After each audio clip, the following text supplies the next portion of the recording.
Bonjour et bienvenue dans cette nouvelle chronique Addicto. Je suis Manon, étudiante infirmière en 3e année, en stage au XAPA-Bobillot. J'accueille aujourd'hui Martine, qui se pose de nombreuses questions sur la cocaïne et le crack. Bonjour Manon. Mon fils de 19 ans m'a dit qu'un ami à lui a commencé à prendre de la cocaïne depuis peu. Il me pose beaucoup de questions auxquelles je n'ai pas de réponse. Pourriez-vous me dire ce qu'est la cocaïne ? Oui, bien sûr. Pour commencer, la cocaïne est une substance illicite. Ce dérivé de la feuille de coca est un puissant stimulant du système nerveux central. Une fois la feuille de coca séchée, elle est transformée et coupée par diverses substances chimiques, jusqu'à obtenir l'aspect d'une fine poudre blanche. Et comment se consomme la cocaïne ? La cocaïne est consommée le plus souvent inhalée par le nez, à l'aide d'une paille. On appelle cette méthode le sniff. Les premiers effets apparaissent 2 à 4 minutes après la prise. La cocaïne peut également être consommée par voie intraveineuse, mais ce mode de consommation est plus rare. On appelle ça le shoot. Elle peut aussi être fumée. Nous en parlerons plus tard dans la chronique. Quels sont les effets recherchés ? Le consommateur recherche un effet euphorisant et stimulant. La cocaïne entraîne aussi une sensation de toute puissance, d'hyperactivité et intensifie les émotions.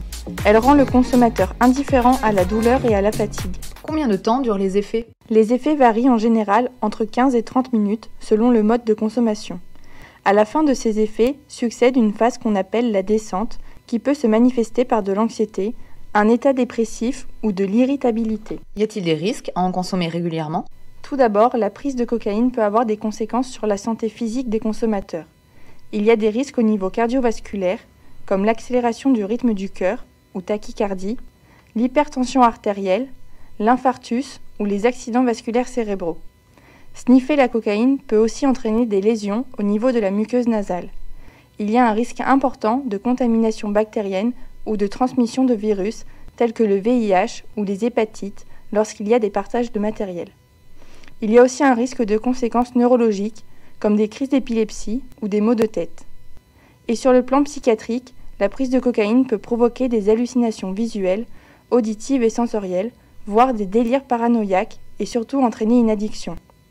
Il est également fortement déconseillé de consommer lors d'une grossesse, la cocaïne ayant des effets néfastes sur le fœtus. Merci pour vos réponses. Maintenant, je comprends mieux ce qu'est la cocaïne.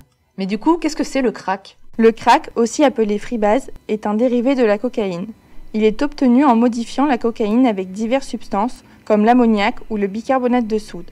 Le crack est une forme de la cocaïne très concentrée et donc très toxique, qui se présente sous forme de cristaux. Et comment ça se consomme ? Il est fumé avec une pipe à crack. Les effets sont-ils différents ? Fumer le crack va provoquer une diffusion plus rapide jusqu'au cerveau, mais aussi engendrer une descente plus brutale, ce qui peut conduire les usagers à multiplier les prises. Y a-t-il des risques pour la santé à en consommer ? La consommation de crack peut provoquer les mêmes effets sur l'organisme que ceux que nous avons vus pour la cocaïne sniffée ou injectée. Cependant, la prise de crack va très vite créer un manque psychologique important que l'on appelle craving, qui signifie un besoin irrépressible de reconsommer. Le risque d'addiction est donc plus important. Ces consommations peuvent aussi avoir à terme un impact négatif sur la vie quotidienne, le travail ou les finances. Si j'ai bien compris, la prise de cocaïne ou de crack n'est donc pas sans risque sur la santé, que ce soit à court ou à long terme. Merci pour toutes ces informations. Merci de nous avoir écoutés. Et si vous avez des questions supplémentaires, n'hésitez pas à contacter le XAPA.